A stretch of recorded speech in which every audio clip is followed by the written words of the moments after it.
And we're back. Asa just made the point that the tune right there sounds rather uplifting for in contrast to the subject matter that we deal with in this game most of the time. Which I don't know. Maybe that's intentional. Maybe yeah. Because at the end of the day, We'll it's still never a game. tell. Eh, It's still It- just a it's- Well, I game, mean, in all guys. fairness, if you've seen the intro to Critical Role, I think it'll be fine. Every Oh, single sure. episode of Volohin is a very special episode. I Yeah. have never actually criticized the upbeatness. I just made the Yeah. I made the wasn't saying observations. it was criticism. So, in that case, let's transition into what we call group therapy. How are the characters feeling about what's happening right now? Because the chances are they don't feel very good. We can talk about it. Well, On has been mixed about the use of spells that essentially control people, albeit for short amounts of time. But he has used them because he's focused on getting the job done. That's what he feels like he has to do. And On feels like perhaps the universe is asserting itself because now he's getting all caught up in things. He has tried to charm his way out of one too many things. People are now aware of the fact that he's been charming them. He's charmed guards and lied to them. He has charmed people that were ostensibly teammates in terms of Brock, and none too happy about that. So On feels like this is an oncoming retribution that he's due, and he's unsure how much he should resist it. But he's not going to be a martyr, that's for sure. See how this plays out. Yes, indeed. Okay, I'll go next. Alton is actually close to ambivalent. He was quite angry with being gouged. He didn't care how much he was spending, but he was none too pleased with the prospect of being gouged. And so he is whatchamacallit, he decided to be shall we say aggressive with his interactions with in negotiations, and he knew it was time to get up and leave, so he's ready to move on to the other inn. Whether everybody else is, he's ready. He knows better than to be in that inn. All right. So Eigner at the moment is having a lot of complicated emotions. I don't know, almost getting this feeling of like, why did I get dragged onto one of these things again? Why did I do that? I mean, because really he went on this whole thing because he was so concerned about Eridu, and no one really knows where Eridu is, and Eigner's thinking if I just get out there and get out of my, get out of the house right now, then maybe I'll find him. But he has no idea if he'll cross paths with Eridu soon, and he's upset that On is charming people. That is like actually like a moral kind of violation for Eigner, and he looked at On and he said, "I don't want you casting any more enchantments on people." And On just kept doing it, kind of. But we'll see if he keeps doing it. I don't know. We'll see. We'll see what happens. And then the other thing is, he had a great time meeting Darius's family. Yes, that's what I was gonna say. The Okay. wonderful family. Yeah, Goethe was very So nice. it is still fairly early in the morning, I think. So Eridu is feeling hungry and exhausted. That's But- all you get from him, so you guys can Wait. figure out how at some point in the future. But what is okay? Group therapy, man. I'm No. not playing. I gotta But, have a character. Dude, so you get Eridu's to know his feelings. Eridu's not here. Don't even talk about him. Don't tease me like that. Hey, wherever he's at, He is exhausted and hungry. That's all you need to know. Okay. That's Alright. sad. It is sad. It's not sad. I don't know what it is. It doesn't matter right now, guys. Stop derailing the game. All right, so unless you guys really would like to do more in the in Sven's head, in that Tavern.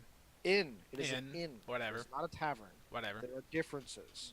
The Drunken Pony is a tavern, serving Yeah. alcohol with the occasional room. Sven's head is specifically rooms with the occasional alcohol. Good to know. I don't the know if that's difference. actually the difference between a tavern and an inn, but that's what it is here. I'm the I GM. think that's fair. I am the decider. All right, so I think taverns don't have to have rooms, but they Right. can. Mhm. Inns have to have rooms, and they don't have to have drinks. It's okay. So unless you guys want to do some more stuff in there, I'm gonna go ahead and move us along to heading toward the Drunken Pony.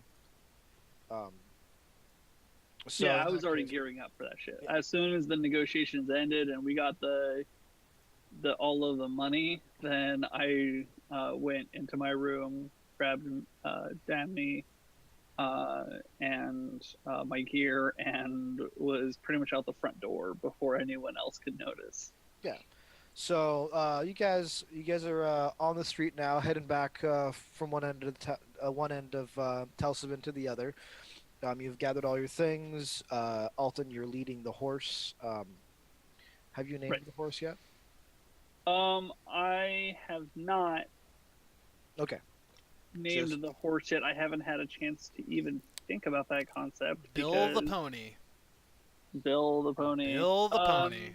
Oh, Well, because it's Bill. not my pony. I don't know if I would. Just say it. You know, Just, but just say I Bill. Poor old Bill. Good old I would have Bill. asked him during our time together. Oh, So, there you go.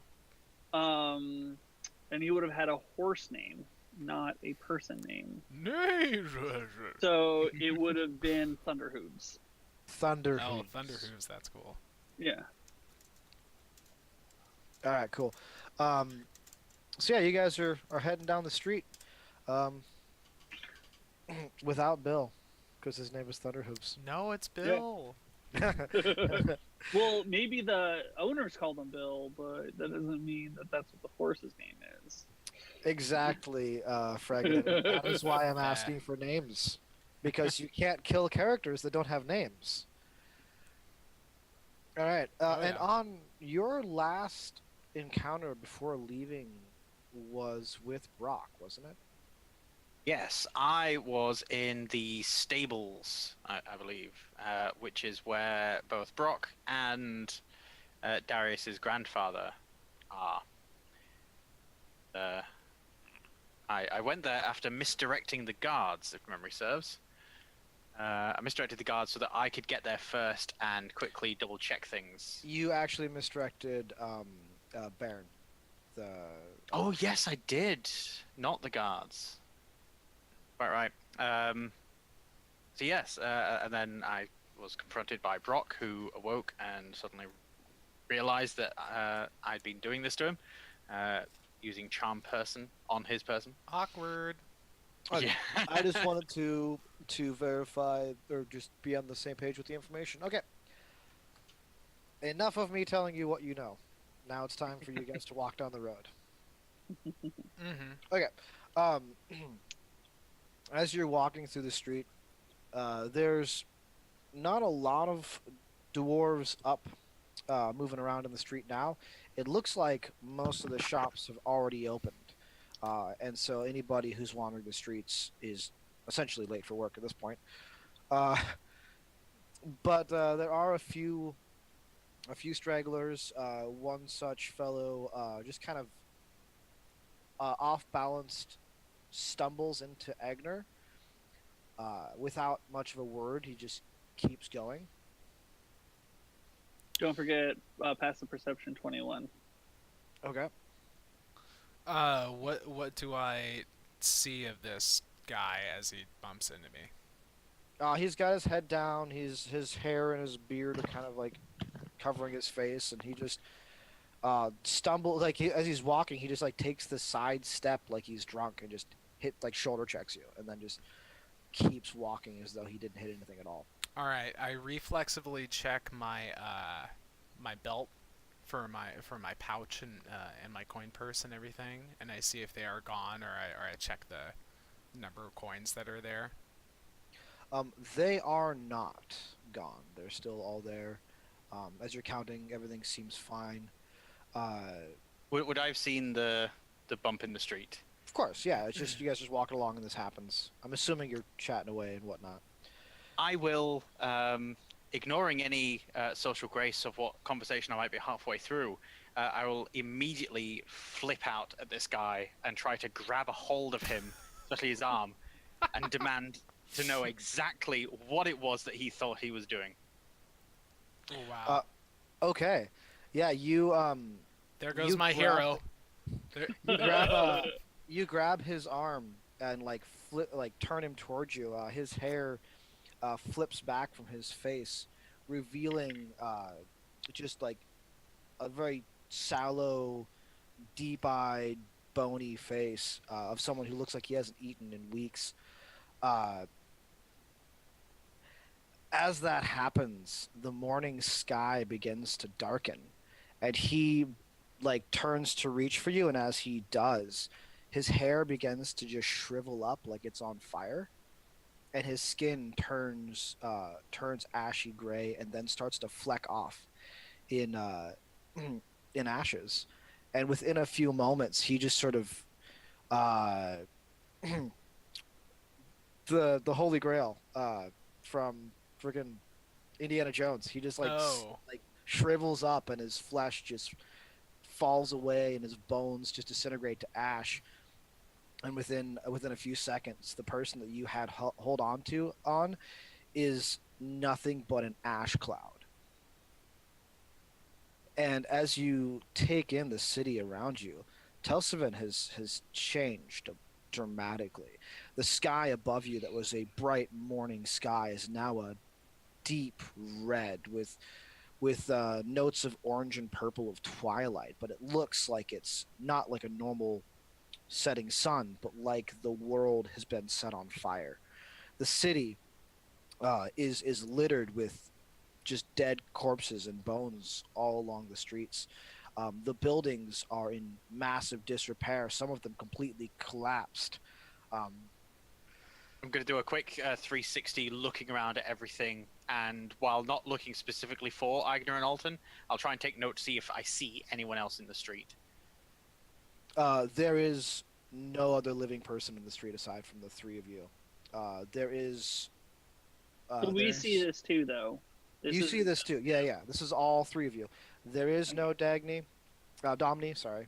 And there is no Thunderhooves. The horse and the wolf are just gone.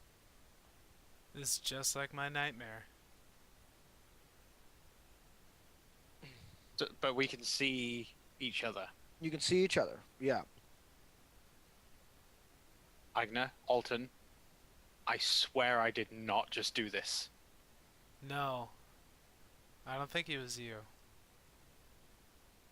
I think it was me. I am going to somehow. reach out psychically for Domni and see if I can. I'm going to tell her to bump my leg if she can hear me. Okay. Yeah, you feel something against your leg, but there is nothing next to you. Okay.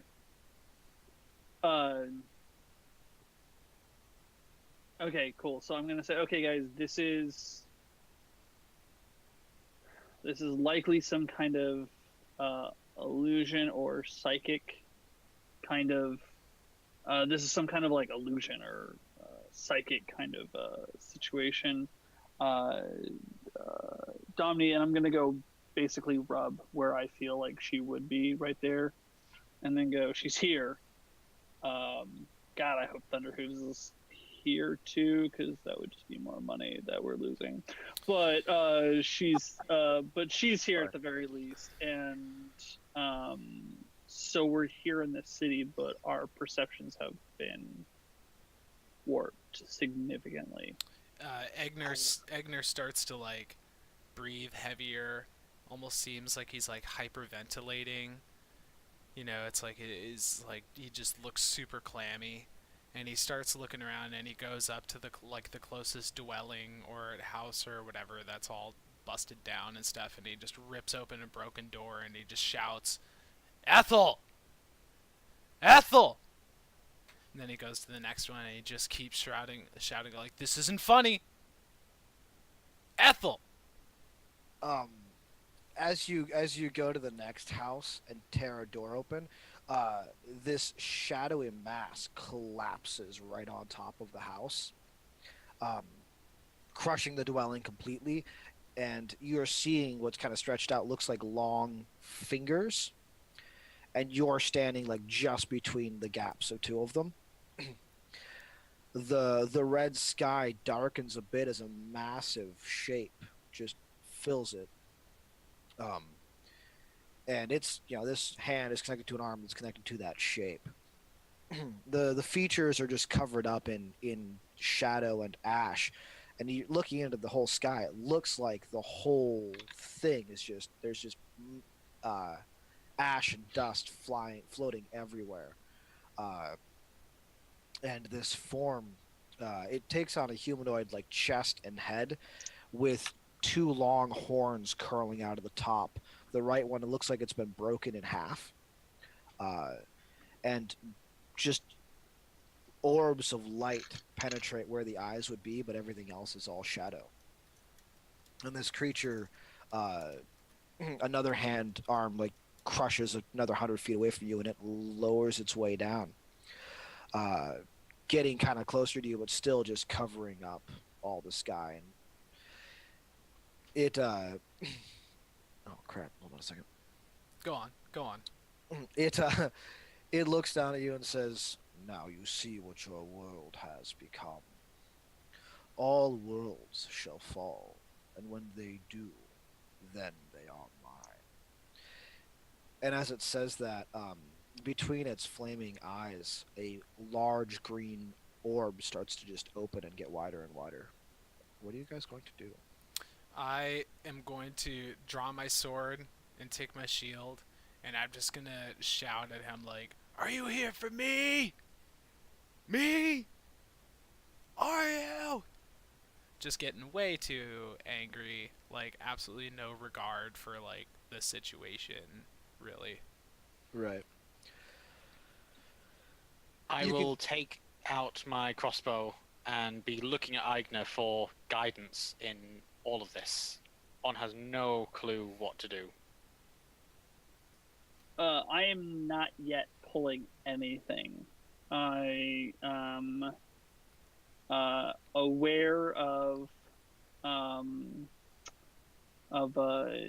that the situation is some kind of altered perception, and so until I see somebody actually it affects the physical plane of existence, I am holding on to my ground and saying this is not, like, basically this is not real. I'm scared as crap. Don't get me wrong. Like, this is like, holy shit, holy shit, holy shit. Just keep your ground, just keep your ground, just keep your ground, just keep your crown. But I'm standing there. I can feel my wolf. I can feel Damney, and I'm just like anchoring myself as much as I can in reality. Cool. The shape, you can hear a smile in its voice as it says, "I am here for all of you. Be my harbingers. Witness my arrival." And by now the green orb has grown all the way, and the bodies along the sides of the road begin to twitch and writhe, and then start to stand up and start to shamble in your direction. Nope.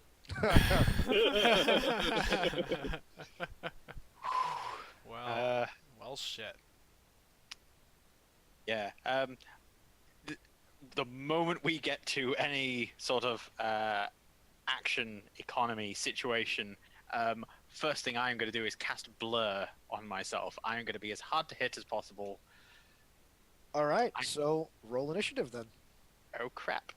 Ah, crap. I didn't get my dice down. Always when you Oh, need dice well. that you don't have them. Oh man, in classic fashion, I rolled a 2, so my initiative is 1. Ooh. This many. I rolled a 10, so my initiative is 8. So are we we're not, because initiative, we're not considering nat ones to be automatic failures like with the bottom, right? No. So it's no, just no, a 5. Yeah. Alright. So anybody who doesn't know how I run combat, I don't roll initiative for my monsters. They act on player turn because that's just easier for me to remember. For sure. With the exception of the troll battle, I actually rolled initiative for that, which was How little wild. unusual. Alright. So Onn was a 8, Alton was a 5, and Eigner was a 1. I'm number 1. I'm All right. number 1. Best initiative roll ever. Ever. So, On, you are casting Blur? I am casting Blur on myself, and is there anything else that I think I can do?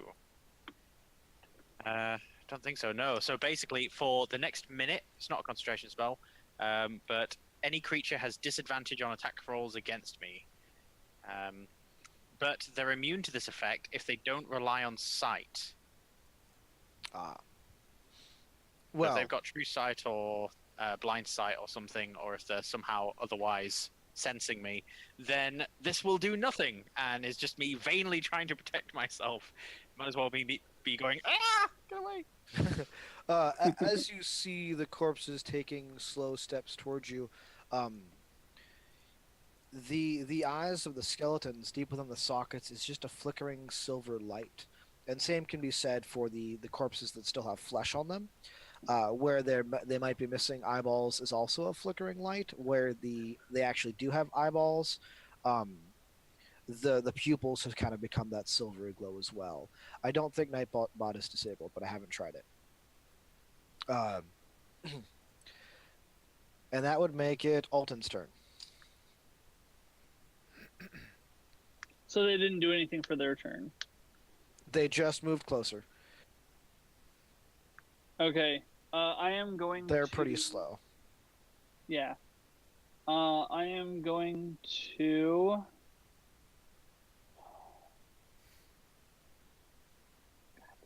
I'm going to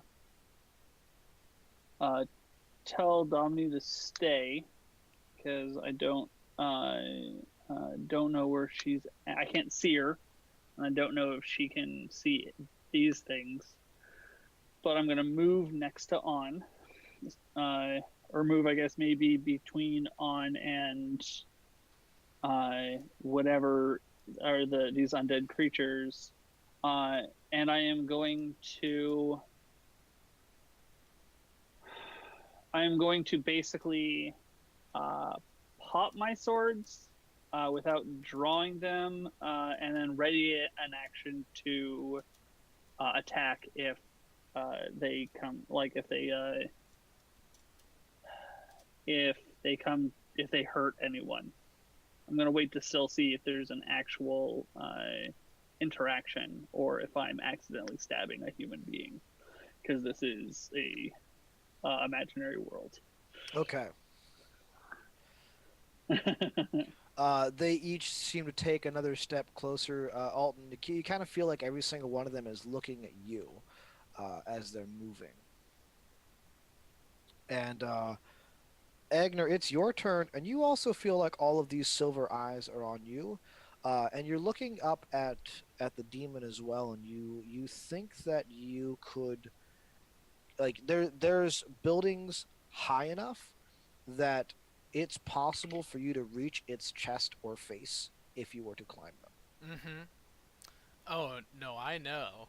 Oh, I know. And I'll have you know that I already told everyone in chat to queue up some Spider-Man music for my turn, because Eigner is going full Spider-Man.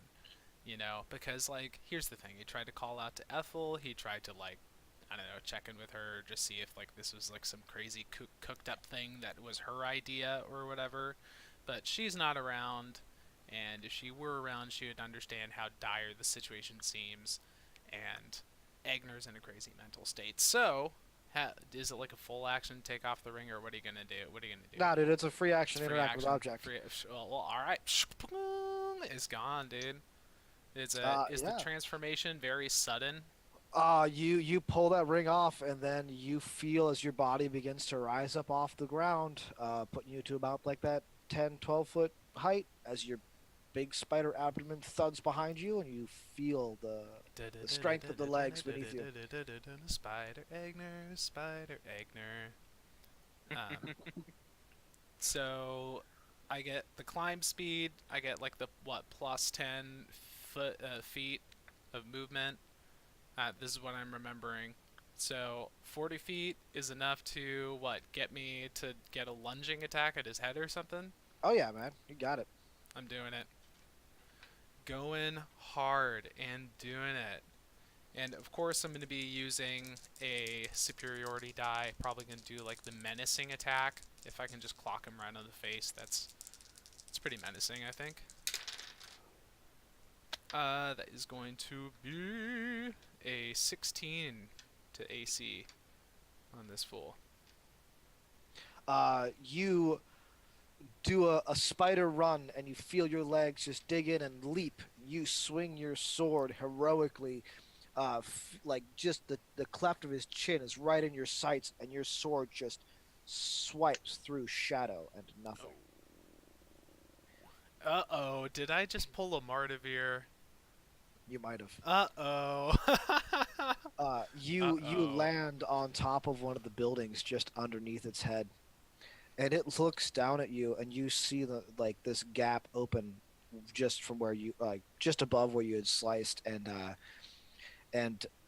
inside is like this writhing maw of just millions of teeth that look like they're suspended in midair, just spinning and floating, and Yeah. it just laughs at you. Great. Did I see what I have seen? I guess I would have seen him swift the illusion, right? Oh yeah. You definitely saw that. Okay. Alton, not Alton. Sorry, Onn. You feel something grab your wrist or your forearm, and you're able to just like reactively kind of, I don't know. How do you want your blur to look, man? Like that could be a really cool like descriptive spell. So I'm really picturing like a time delay. So basically, when I move, part of me moves, or like a version of myself moves, and another part of me stays there, and then the rest sort of follows. Like Kind of like second Ghost in time Ant-Man and the Wasp. Okay. Yeah. No, that's Yeah. actually what I was thinking too. So, all right. So yeah, you feel something wrap around your arm, and it happens minutes before you look up and see the corpse that you had a minute ago, like been holding on to, that turned to ash. This is standing in front of you again. Except its hair is like blowing back in a wind that you don't feel. Its face is half decayed, and it's bearing these sharp teeth. It grabs your wrist and you yank out of it in that sort of time delay action, and it chops down on the space where your arm was at. You even have a moment of seeing your arm as its teeth closes into it, but then you are out of that entirely. All the rest of the shambling corpses are coming near. One of them that looks to be in full guard uniform is approaching you, Alton. It's got its shield up and its sword drawn, and its jaw is moving as if it's trying to speak, but no words are coming out because it's a skeleton and it has no tongue. Onn, what are you gonna do? Alton, you mean? Or no, On, what are you gonna do? Sorry. I jumped the gun and gave two descriptors at once. So Onn and Alton, what are both of you going to do?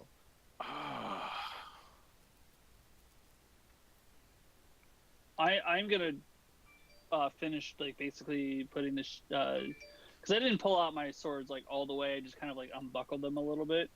So I'm gonna put them back down, and I'm going to just like kind of like drop to my knee and just kind of put my hands like this just to the back of my head and just be like, just kind of like be aware that this is. I mean, I can put two and two together. Like, I'm not stupid. I am a jerk. I'm not stupid. I saw a swift. I saw a guy who's a guard who seems like he's talking to me. I already figured out this was an illusion. So I'm just like, okay. Yeah. Gotcha. That's reasonable. All right, so you're down on your knees in a very submissive, like I surrender pose. And on, Yeah. you've got ZZ Top trying to chomp on you. I think, given the circumstances, I am going to yell at the top of my lungs, "Begone, foul servant of evil! Your undead master brooks no hold over me!" And I shall double fist punch across his face. All right, make me an attack roll. Captain Kirk, this shit. Alright. Ooh, I rolled an 18 on the dice. All right. What does that translate to in terms of hit? Well, I suppose for an unarmed thing, it'll just be strength modifier. So, -1. 17. That definitely will hit. Roll me your damage. Damage. Damage. Ooh, I am not proficient with unarmed attacks at all, so I believe it's just a single damage. 1 hit point of damage. An Okay. unarmed attack is actually just your strength modifier. Yeah, it's just your strength Minimum modifier. 1. Yeah. So it is just 1 damage. I deal It is just 1 damage. -1 damage. You cannot deal negative damage. This is Final Fantasy. Sorry. We don't have stabs of healing that you smack your party members with. There should be. You're That's healed. totally not an issue That for was one of my favorite things to do in Final Fantasy. Just, oh, I have a staff of healing. Whack. Where is the logic? All right.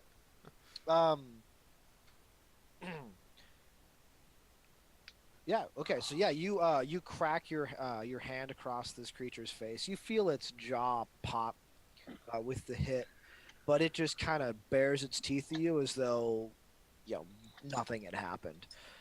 And Eigner, the shadowy demon above you, still laughing, drops its head down and begins to just move its open mouth right towards you. Mm. Can I just ask, when I hit him across the face, did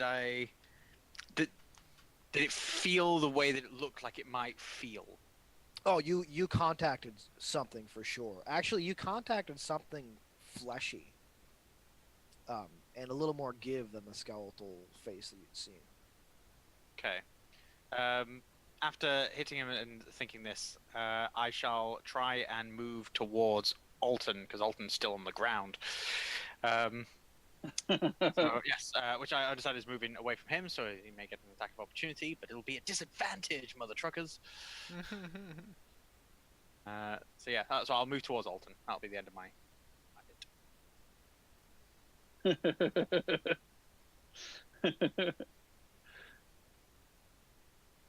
Is it Eigner's turn?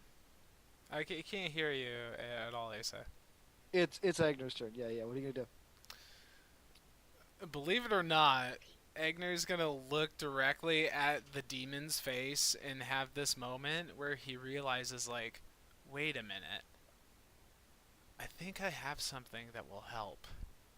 Wait a minute. And then he just ignores the crazy demon for a moment and then pulls out of his pouch his gem of true seeing that Okrim gave him. And he'll just very calmly look directly up at the demon's face with the gem of true seeing. Oh man. Okay. So, for a moment, the shadow melts away, and you're staring into this red face that has very humanoid features. 2 eyes with solid red pupils and 1/3 eye in the center that's got like it's green and it's got like a slit down the center. He's got like these massive boar-like tusks, and his ram horns. Like I said, the left. I think it's the left one was broken. Or maybe well, one of them is broken. And it definitely just like is this very monstrous-looking creature, but not this form of shadow. And then that visage disappears a second later, and you're staring right into the morning sun. Wow. Can I do a quick glance of everything else, or? Yeah, you start to swing around, seeing like this red, burned away world sort of like shift away into the normal town that once was. Telsavin seems to still be in one piece, and you even look over and see as a guard is approaching Alton, and like about to rested a hand on his shoulder, and Domni is right against Alton with her teeth bared. And then you can even see the figure, the shambling drunk man that he has a hand up against his face, and Onn's back is to him, and you see him kind of look up, and then he starts to lunge toward Onn, and then as that happens, a gust of wind just fills the whole street, blowing all this image, this vision away. And Eigner, I would like you to make me a DC 15. I believe it's a wisdom check. I don't have the spell in front of me though. I'm gonna call it a wisdom check. Just straight wisdom, not like a Saving. It's a save throw. It's a saving throw. Okay, Yes. okay, that's fine. DC 15.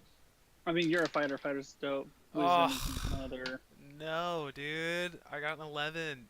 Oh. As you were looking, you suddenly feel your body freeze, and you cannot move. Oh. So I'm just frozen like this with the gem of true seeing like in front of my eye, and I'm like still in my spider body. Yes, you are on top of a building. There is How statuesque. there is no demon. There is no burning sky. There is no visage of a destroyed world. I hope I'm using that word right. All right. And Alton, you've got a guard who's pretty much coming up and grabbing you by the arm, and he's Well, now it's Onn's turn, right? I guess it is Onn's turn. Yes, you're right. Onn, you're approaching Alton. What are you going to do? Yes. So, are there any things trying to get at Alton? Any strange guards with helmets trying to? There is a town guard walking up, about ready to grab Alton. Okay, and I'm still seeing the burning world, or has that all that's melted gone. away for us as That's well? all gone. Oh, He's a normal-looking dwarf in what you've already recognized as the guard's armor from the night before. then I shall skid to a stop and quickly spin around to see who the hell I just hit. As you do, you see a fist fly at your face, and you are able to just step aside, narrowly missing it. And you hear just this grumble, like, "You motherfucker!" As he rears up to slug you again. It is just a hairy-looking, probably drunk-ass dwarf.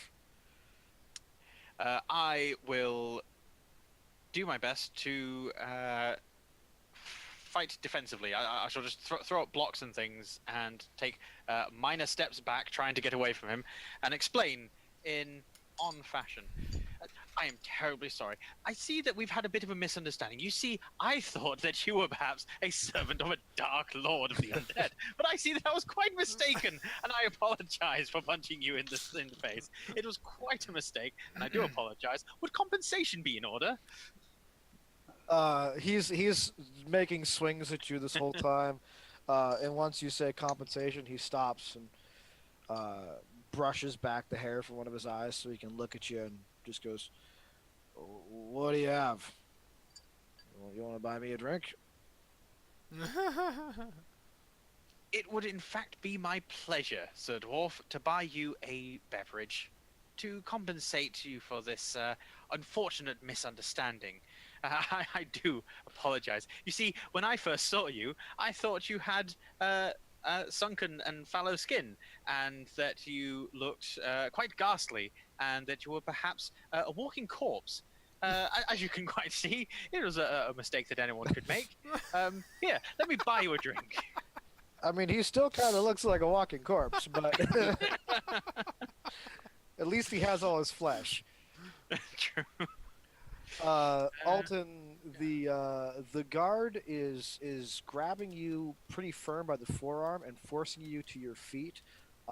And Domini is baring her teeth, growling at him, and she's about ready to lunge. What are you gonna do? Yeah.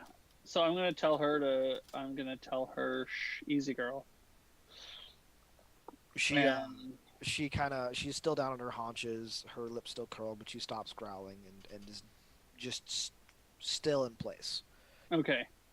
And I'm going to, without moving at all, I'm just going to kind of turn my head to the guard and just be like, minor misunderstanding, some kind of illusionary magic. We thought we were in a hellscape. Happens every day. The guard's looking down at you going, "Some of you drew weapons in the public street," and then he stops and stares at the building above your head. What the hell is that? Don't move! You're a new statue! Right. So I'm just gonna go, I don't know. It's maybe that's what caused the illusion.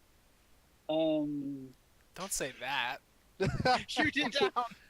Here comes the bus, and Alton just like, "Eigner, threw right under the bus. I don't know. You should. I mean, it's got a human body, so talk to it. I don't know." The guard lets you go and steps up, and he's drawing his sword as he does so, and goes, "Hey, you, on the building, you're under arrest."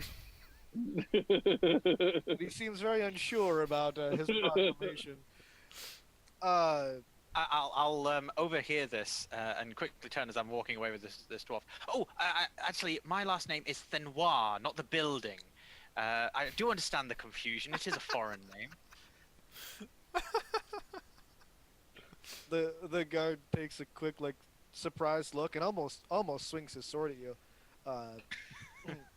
and then, like, kind of does a. He wasn't even quite sure if you're talking to him. Look, and then looks back up at the thing and keeps moving forward. As he does, he kind of calls out a few more guards are coming up the street. Eigner, you are frozen. What are you gonna do?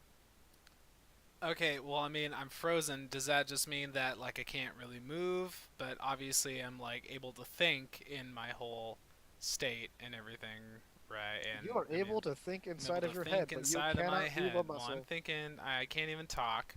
I can probably breathe. Hopefully I can breathe, because if I can't breathe, then that's a problem. Yes, you can breathe. Okay, good, I can breathe. Okay, so it's... Well, I don't know. I will take stock of the situation, and I don't really have much of a magical sense, but obviously it's kind of a magical thing that is gripping me. I'm going to, even though I'm not wearing the ring, I'm going to try and see if I can somehow close my eyes, or I can't close my eyes are completely open because I'm frozen. But I'm going to connect mentally with the ring, just like will it in my mind, and I'm just going to shout in my head like, Ethel, I know you caused this. Ethel. As you are thinking Ethel's name, you're like, you can hear a voice in your head that sounds surprisingly like hers. And all of you can hear two gruff voices telling someone off as a female voice is saying, "No, I need to get through. You don't understand what's happening here. Just let me pass." And Ethel pushes her way past some of the guards into the town, into the street area that you're in now. And before she even gets into your view, Eigner, she goes, "Eigner Bosh, I told you not to take the ring off." And then she gets into your line of view, and she's like giving you the most angry eyes you've ever seen from a woman since you were a child, and your mother was scolding you for the time that she turned into a spider and jumped on a building. Excuse me, madam. Are you the one that adorned Eigner with his new jewelry? She casts her furious eyes on you and says, "Yes, and he wasn't to take it off ever." I'll quickly pull out some gold coins, hand them to the dwarf, and sort of urge him along that I can no longer join him to buy his drink and just dismiss him if he takes the. He grabs the coin and grumbles something. You're not sure if he was cursing you or thanking you. Possibly both. It seems to me that he's a little bit stuck, and if you will forgive the impertinence, it seems to me that the guards are a little less than taken with his current position. Do you know how we can get him out of here without people being further disturbed? She looks at you and says, "Of course he's stuck. I froze him in place. As for getting him out of here, look, sometimes when you break laws, you have to deal with the consequences of those laws being broken. And Eigner has done that. And now he has to deal with the consequences. If the guards want to arrest him, that might be a thing that they do. But I will do my best to make sure this is handled internally, as they really don't understand how to deal with these sorts of problems, at least in my experience, anywhere I've gone. They just don't get it right." So then she turns to the guard and says, "And if you will please let me do the arresting here in this situation, not you. You're going to get it wrong." I'll say, I'm loving the commitment. Agnes still holding the Joshua stick in front of his eye. I'm trying to participate in chat at the same time. Interestingly enough, you have the gem, and you are looking directly at Ethel and Onn. And I would like to know something, Onn. What season are you in? What the hell is that supposed to mean? It is a thing that that Eladrin can do, where they pick a certain season, and that determines their character traits. I would say we're in an autumn. Okay. Looking at Onn, you see his hair has turned the color of dried leaves, and it's also seems to be flowing in a wind that isn't there. And like his clothes seem to be made of freshly spun spider webs, and every now and again, dry leaves just fall off of him. Where Gorgeous. Ethel, her entire body is just radiating this faint aura of prismatic color. And a second later, as you start to feel your muscles relaxing, that prismatic aura diminishes. And then you can move again.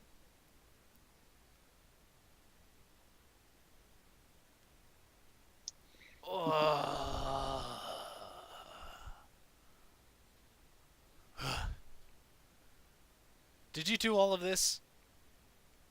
Everything? Oh, Was that a trick? Did you trick me? all of what? Why did you decide to take off the... What possessed you to turn into your spider form and leap out of buildings? Are you trying to show off for your friends? This is very poor timing.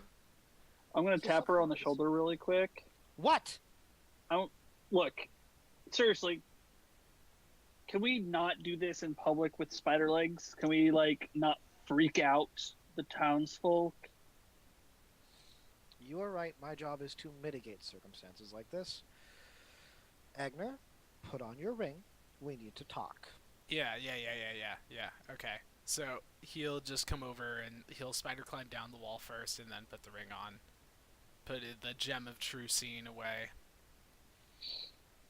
As he's doing that, she is sharing a dialogue with the guard that was originally attempting to arrest both Alton and Agner, and explain like showing certain credentials and stuff like that. Look, International Spellcasting Certification Bureau agent Ethel Exactly. Bashoon. I have jurisdiction here. Badge number That's- 7529 Alpha. Alpha numeric 7-9er. Is there a niner in there? There's a niner. Niner is 9, yeah. I know. Because 9 doesn't sound right, or doesn't come up all the way. Right. So after everyone's kind of together, the guards start walking, like escort you and Ethel to. Well, I guess we'll just go ahead and go to the Drunken Pony because that seems a good place as any. Sounds fair.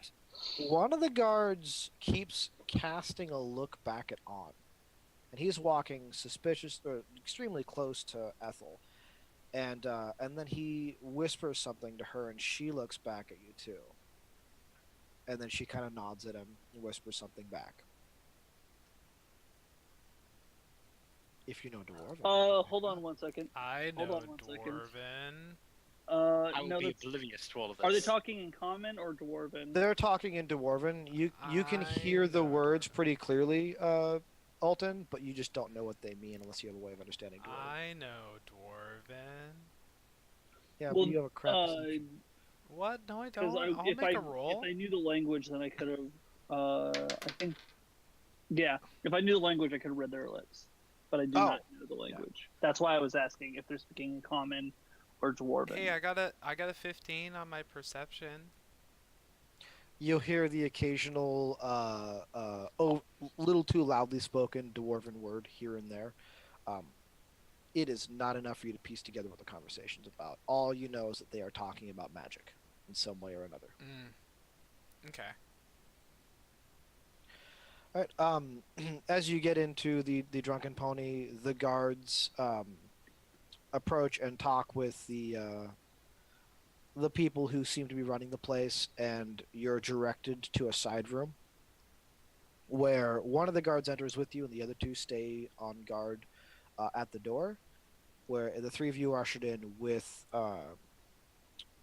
Ethel, and the guard that goes in is also the guard that seemed to be casting looks at Onn. And you recognize him as the one with whom you had charmed the night before.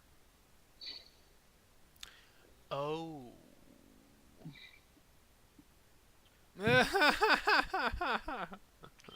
Now that everyone is in this small side room, Ethel sits down and looks at Onn, looks at Eigner, doesn't really look at Alton much. Does kind of give Domini a little bit of a look. More of a, there's a dog right there. It's kind of cute, Yeah. but I have business to do. Right. And then she says, Eigner, I would like you to explain yourself, please.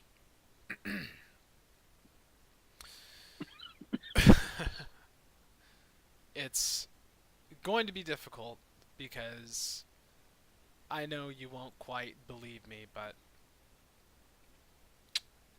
one moment we were walking down the street, going from one end to the other. The next we were in a hellscape, and I thought you had conjured it or something. I thought it was some kind of trick or some kind of test, and I kept screaming your name, and I kept wondering if you were behind all of it. There was a shadow creature in the sky, and there was the dead were rising and walking toward us, and he said something about his coming into the world. But anyways, the point is, and at this point I'll take out of my pouch the gem of true seeing. I was able to look at how he really looked, at what he was really like, and I realized it was an illusion. So I don't know what you have going on here in this town, and maybe I'll gesture to the guard. I don't know what kind of town you're running here, but you've got a crazy illusionist on the run, on the loose, in your town, willfully casting deceptions and enchantments. And it's disgusting. And I'm sorry that we scared everyone, but we fell victim. What? Tell me more about this shadow demon. What did it look like? It was enormous, had a gaping maw of teeth that were just floating and swirling around, but and it looked like it had horns too. But when I saw how it truly looked, it had a red, mean face and a giant green third eye, and it had At the horns. One of them was broken. at the mention of the third eye, her eyes get really wide. Is that something that I can like pick up on my with my passive insight or like? Oh or yeah, she's something? looking Yeah, right at you. It's for sure. kind of hard to miss. Ethel, please do me a favor. Cut the bullshit. Don't assume that I'm just some idiot that doesn't know anything about magic, because even though that's true, I'm not an idiot. So please, just cut the bullshit and tell me what is going on. She's kind of trembling a little bit, and she says, "Did you see its name?" Where would its name be written? I don't know. I I think you saw a demon lord. Ha. Is that so? I wasn't there, so I don't know. But that look, Is there a way that you can see through my eyes? Is there a spell that can do such a thing? Can you see what I saw? you saw through the gem. Yes, but can you see through my eyes as they were seeing? I don't have that kind of magic, but I think that we might find a way of unlocking what you saw through the gem. Huh. Not me. I would need Agner. I'll ask kindly because I understand you're in distress. I need that gem.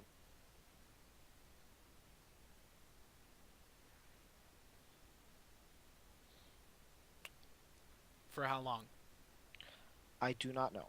I have to take it back to the bureau. Someone who is more qualified than me will have to take a look at it. But if you truly saw what I think you saw, and I think that you did, then this can't be ignored.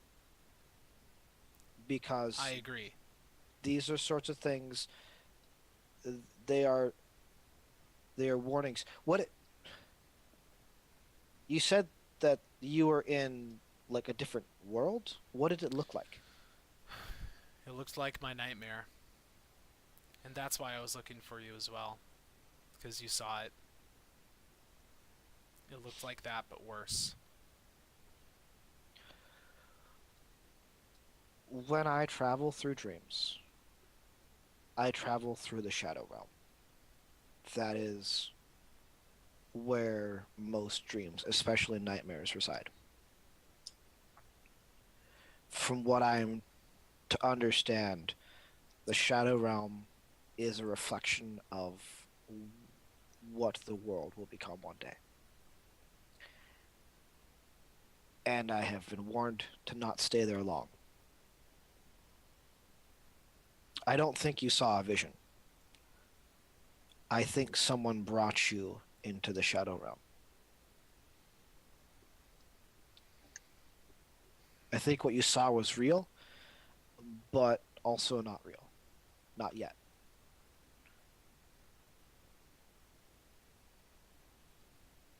Who could possibly have the power to do such a thing? Well, The demon lord? demon lords would have the power to do that for sure. Gods, possibly. Really powerful magicians. It's still something where we just don't know. We don't know enough about these different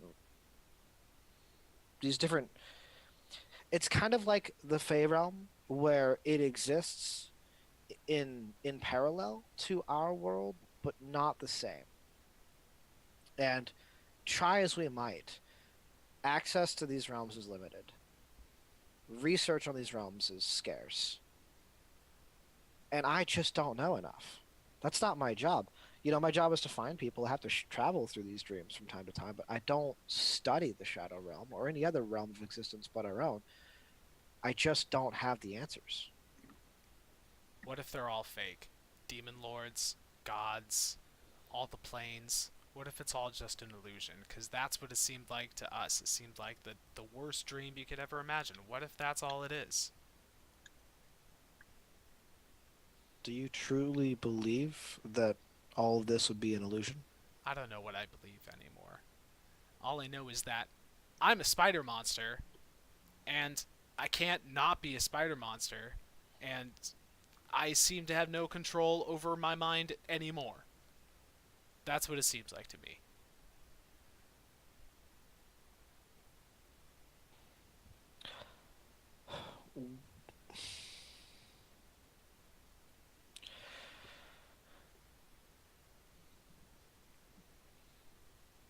I wish there was more I could do for you about your condition, for sure. I can possibly find ways to make you feel more secure about your experience in the shadow world. Um, there could be wards I could help put on you and your friends to keep stuff like this from happening Yeah, just do often. just do that. That'd be great. Thank you. I'll do what I can. Listen, I've stepped out on several limbs for you and done things for you that I normally shouldn't, and I'm gonna do this again because you've been through a pretty big ordeal. And I didn't choose any of it. I We didn't. seldom do. But really, what you've given me is a lot to worry about, and that's something that isn't your fault. But look, I'm not gonna reprimand you for taking the ring off.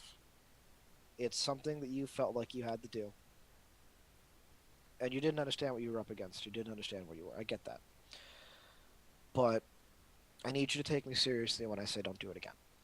I need you to understand that next time I can't turn a blind eye, and next time it may not be me who comes to you when that happens. Well, then next time, maybe I'll die. Maybe I will be so worried about taking the ring off that I can't even save myself. So, how about that? That sounds like a lot of extra paperwork that neither of us want to go through. She does smirk at that a little bit. Eigner can't help but smirk a little bit. He also hates paperwork. All right. The gem. I will get it back to you as soon as I can. It's sentimental to me and exceedingly useful. I would hate to lose Yes. it. It is also exceedingly rare. I would be curious to know where you got it, but I don't think right now is the time to talk about that. Um, Hey, quick question. I know that I don't whatever know a lot about bureaucracy, but doesn't he get a receipt for this kind of shit? well, yeah, of course. Let me see your hand. Egner, not Alton. Yeah, here's Yeah. my hand. Okay. Uh, Yeah. so Yeah. so she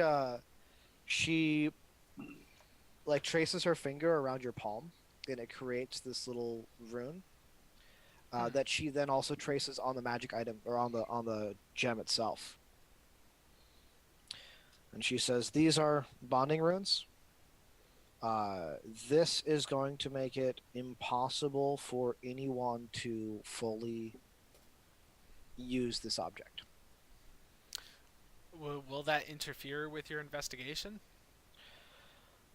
It shouldn't, because we're not using it for the true seeing. We're looking back at what it's already Ah, looked at.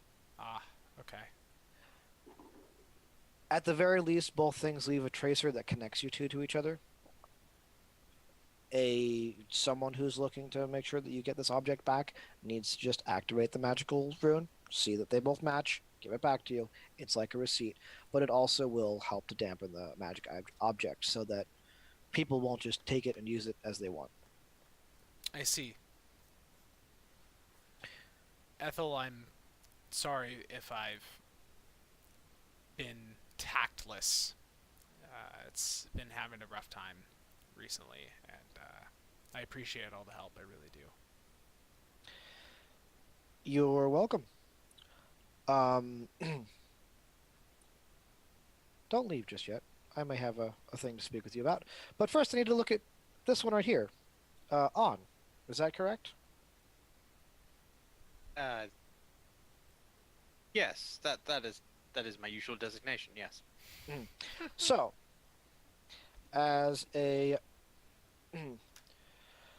as has been brought to my attention, you have been casting spells on the minds of people in this town so that you could get what you want out of them with little to no effort on your own part. Is this correct?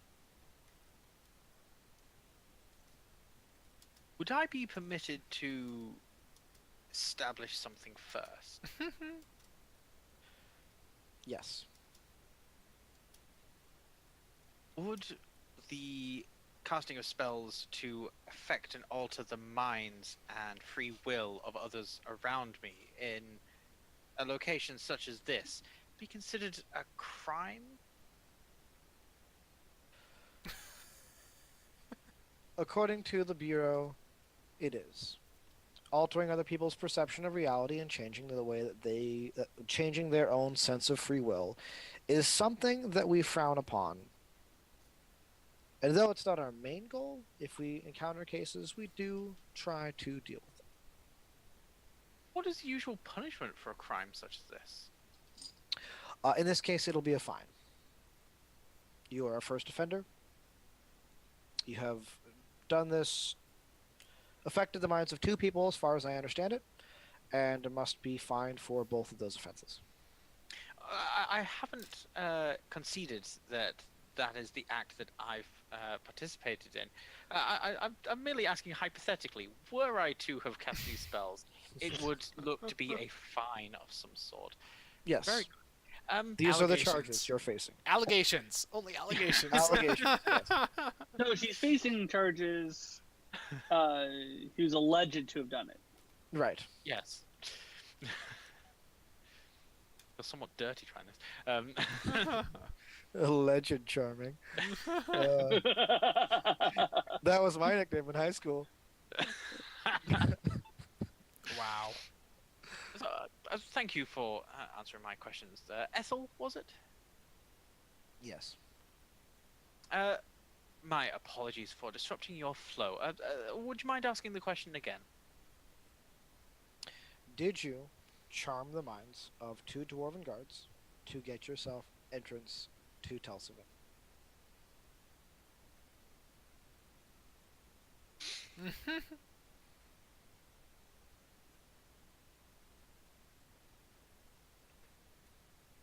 I certainly participated in gaining entry to the town of Telsivan.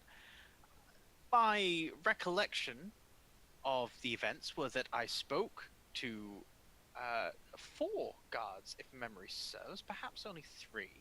And so would it not be rather silly of me, a potential spellcaster, to have charmed only 2 of the guards there? Would it not behoove me to charm all of them?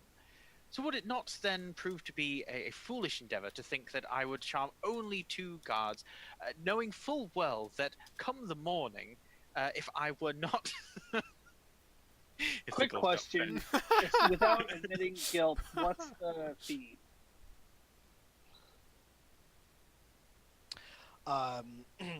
We would be charging him at 50 gold per offense. So it's 100 gold total? Yes. A single offense was done. It was a single casting of the spell, hypothetically. Is that still not willing to admit it yet? I just hand her the 100 gold. She looks at it and says, "I'm sorry, but I can't accept this from you. It's not that kind of a situation." Can I be his lawyer? Look, all right. I don't care as much about the money as much. I just look. If you're gonna screw with people's heads, do it respectfully. Ask permission first. Is it okay if I charm you? Exactly. I'm gonna cast the spell on you. Is that okay? I will definitely take the fine from whoever's willing to pay it, and you guys can deal out the interpersonal dealings of that. But look, man, you got this guy right here saying you affected his brain and he went all foggy, and then everything you said seemed to make a lot of sense, and he just agreed with it all. You got another guard who admitted the exact same thing. I didn't talk to the other two guards in the situation. Nobody brought them up. I didn't know therefore. Is one of those guards in the room with us just now? Yes. In that case, that being pointed out, I shall sheepishly look towards the guard. I do apologize. I would very much like to explain my actions and demonstrate that they were, in some respects, justifiable. But I also fear that perhaps my justification for my own purposes is not quite equitable to the broader sense of justice that others might perceive. And so you have my full contrition. I apologize. The guard kind of won't meet your eye and then just goes, "Look, fact is, you guys came into this town in the dead of night with some very suspicious something or other you'd refused to let me see in a very tense time when outside of our kingdom dwarves are not being treated so well. And we are sitting on the brink of some pretty rough times. I'm sure you heard about the assassination in the Twin Harbors. That's being blamed pretty heavily on the dwarves. Our kingdom is facing a situation where we now need to peddle our way out of a situation that I do not believe we had any part in. And we're trying to keep ourselves safe. So when we are asking questions, those questions aren't being answered, and instead we're being manipulated into believing a thing, it does not make you seem trustworthy. Nor does it make us feel safe with you in our town. Entirely understandable.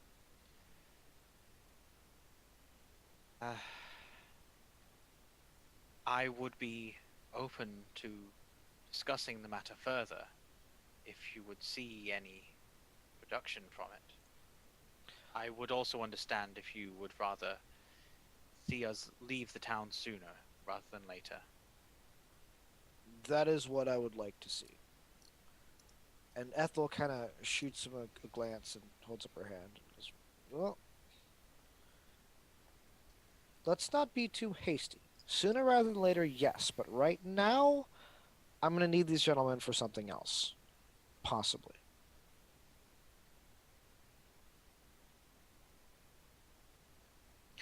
I didn't come here because Eigner took off a ring. Let's be honest. That's something that I would have found out about in a couple of days. And then I would have come and down to hit you with it. You're gonna leave me frozen like that for days? No. No, I think she's saying that she wouldn't have known about it for days. It would have been the after the fact thing. Okay, so town's guard's response time is not measured in minutes. It's kind of measured in hours. And that's in the city. So I'm Mhm. assuming that an international bureau of law enforcement is measured in days or weeks, right?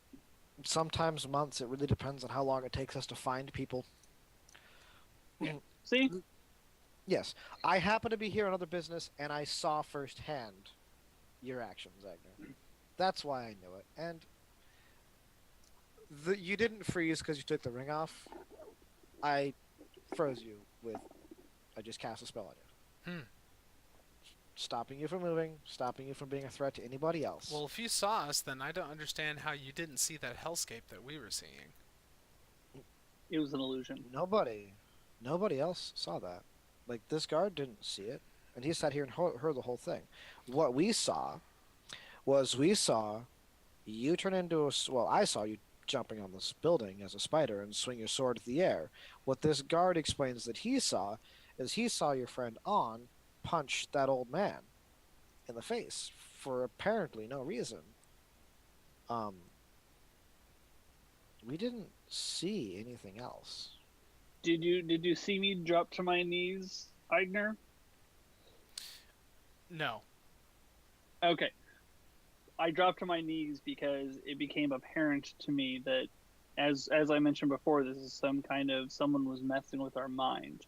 When I saw that your sword went through the beast empty, the fact that I knew that Domini was there even though I couldn't see her, and the guard that was the zombies that was coming at me looked like a guard and its mouth was mawing like it was trying to talk to me. I realized that it was an illusion. And so that's why I dropped to my knees and gave myself up, because I didn't want to fight guards or I didn't want to fight a guard or kill a townsfolk that just because my mind was being Yeah. tormented. Clearly established. So, Yeah. so Ethel, what do you need us for at all? um, there have been whispers of very powerful magical artifacts being moved around in this area of the world. Something that was deliberately kept hidden for a long time.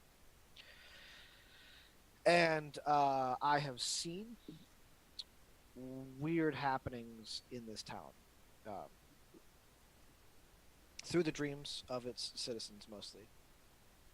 That seems to be where most of these things are affecting it. I think that I have located something, some sort of object in this town that is extremely powerful and extremely dangerous. I would like to find it and neutralize it. And being just one person, I would like your help in doing this.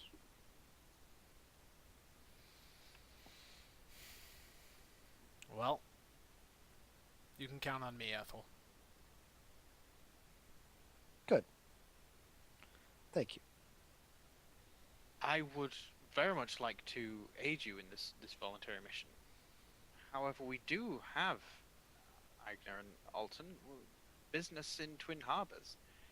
As you may not be aware, Ethel, there is a significant amount of turmoil happening. We seek to end that as quickly as we can by destabilizing one or two key figures. To do this, we need to head back with the finances that we've accrued through the task that we've completed. We don't have a lot of time. This is the first I've heard of this. We're going to destabilize whom now? Oh, yes. Quite right. Hadn't fully filled you in. Ethel, as you can see, there is quite a lot to be getting on with. Do we really have time to help, round up some magical artifacts? The way I see it, you could agree to help me round up some magical artifacts, and I could drop these charges, or we could have a full-on bureau investigation, which can be lengthy and time-consuming, and would put you in the would keep you in this village until its until the investigation is completed. What form do these artifacts take? at present? I am still working on that. All I've sensed so far is the, we'll call it the radiation, if you will, of the artifact, not the artifact itself. Well, has long been a Thenois family tradition to help those in need, especially when it comes to magical artifacts of great power. I am all behind this entirely. I would not think otherwise. I am Yeah. glad to see that change of heart. You are truly a reasonable person, Onn. Thank you. You're welcome. Sweet. I think, unless there's more to be done with this scene, that is a great place to take our break. I think so as well.